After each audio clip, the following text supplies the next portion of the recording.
weight. Here's why the heaviness of an electric car is not trivial.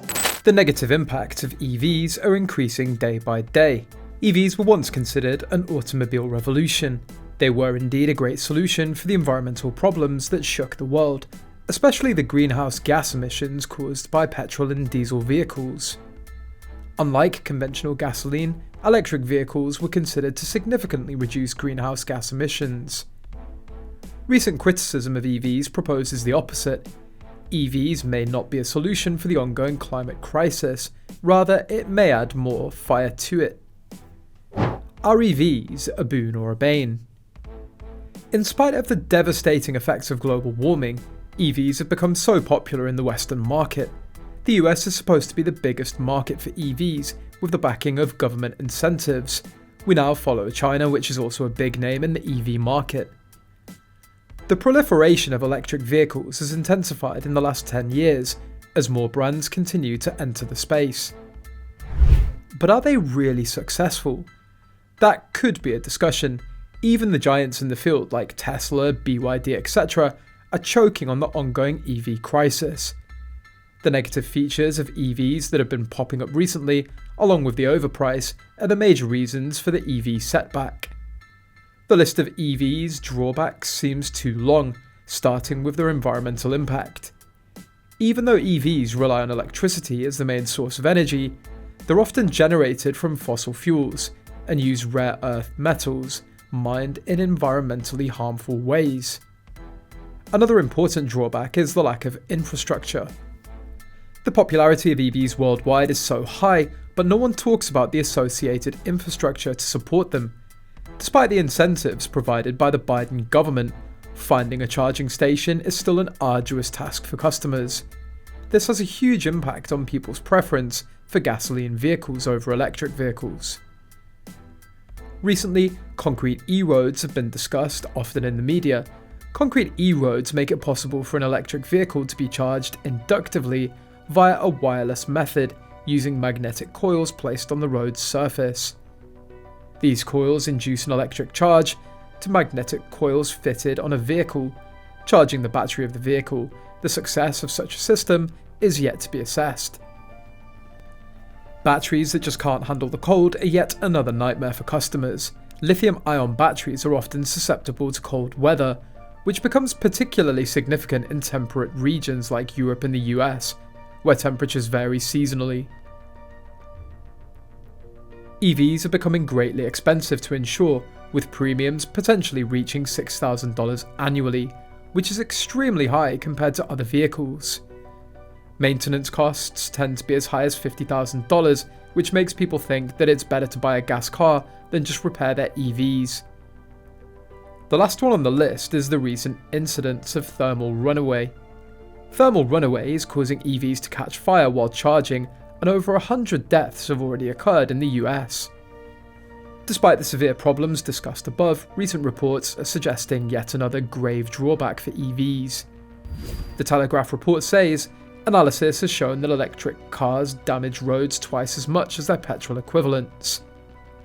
As the pothole crisis grows on Britain's roads, an analysis by the Telegraph has found that electric vehicles cause more than double the wear on road surfaces than petrol ones.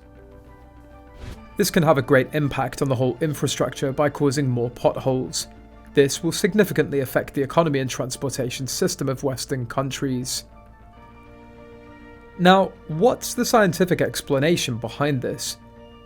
The first and foremost reason for such an impact is the weight of the EVs. The average electric vehicle has more stress on roads than its petrol equivalent.